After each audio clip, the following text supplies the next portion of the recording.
donc dafa am ñaari journaliste kenn ki ñu koy wax Momo mooy ki nga xamante ni dafa ni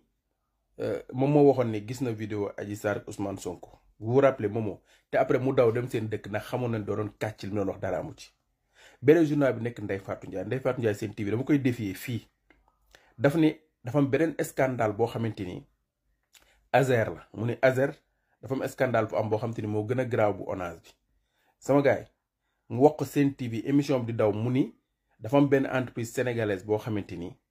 moom moo gagné marché def projet ba mu taxaw gagné ko après ñu nangu marché bi ci moom jox ko ab entreprise espagnole xoolee ma waxu cuuna yi xoolee ma kàcc yu rëy rëy xoolee ma fen yooyu rek ni ko nit mën a fene ma koy défier moom Ndeye Fatou Ndiaye seen TV lundi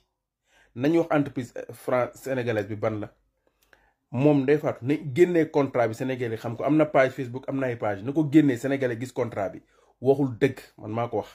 te loolu dinañ ci ñëw mon ami Khadim Bamba Fall dina ci ñëw ak ay détails yu leer nañ ci loolu DG bi fi nekkoon def ay tappaleem gaaw signé contrat xam ni nguur gi day daan mu signé ay contrat ba jox avance entreprise espagnole boobu noonu le jeune DG ñëw gis contrat bi gis li ci nekk waxtaan ak entreprise espagnole bi taxaw ni leen marché bi ñu leen di jox 50% liggéey na ngeen ko jox ay entreprise sénégalaise 50% liggéey bi na ngeen ko jox ay entreprise sénégalaise yamul foofu mu ni leen na ngeen jël jeunes étudiants yi yëpp yi nga xamante ni dañ nekk ci domaine bii nii ngeen former leen pour ça ñu mën di ànd ak yéen di liggéey ba pare village yi nga xamante ni moom la nguur gële signé woon ak DG fa nekkoon moom la signé woon booy DG bi ñëw signé contrat bi yokk ko plus de 200 et quelques villages yokk ci contrat boobu noonu contrat plus de 100 et quelques milliards la woon booy bi négocié ko ba fi nekk presque ay 80 et quelques milliards ay 99 wala ay 98 milliards muy lu leer nañ lu tegu ci yoon te booy bi dina def conférence de presse leeral lépp Ndeye Fatou Ndiaye ñëw di tappale di wax loo xam te ne dara du ci dëgg te li gën a doy waar mooy seen kàcc yu ñuy kàcc tey ji li mu wax ni Onage li mu wax ni demande Onage li mu wax ni Azer dafa jël contrat boo xam te ne ay sénégalais lañ ko ñoo ko defar ñoo ko étudier ñoo pare ñoo gagné marché bi ñu nangu ko ci ñoom joxe espagnol ban sénégalais mooy créer marché contrat étudier ko gagné marché bi ba pare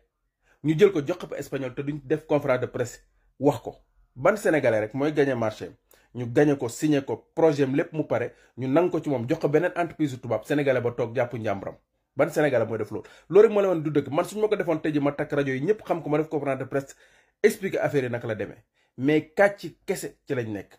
tappale ci lañ nekk mais ñun nag ñoom xamuñ ne ay fen daf ñoo jig ñoom du ñu fenal di yàq di manipuler lii ñu nekkee ngam ci lañ nekk depuis des années di ko teg ci kaw waa Pastef di yéeg ci kaw di gën a avancé ñoo xamuñ ni loolu daf ñoo jig ñun tam ñu nekk di seen fen yooyu ñu koy dajji di ko leeral te yàggatul dara mon ami Khadim Bamba dina expliquer contrat bi ni mu demee de A à Z yëpp dina ko wax sénégalais xam ko mais li ma leen mën a xamal rek mooy li moom moo wax ak Ndeye Fatou Ndiaye seen TV ay fen kese la dara du ci dëgg dañuy kàcc te man maa ko wax te dama leen di défier ba léegi ni génne bu ñuy wax génnewuñ kayit de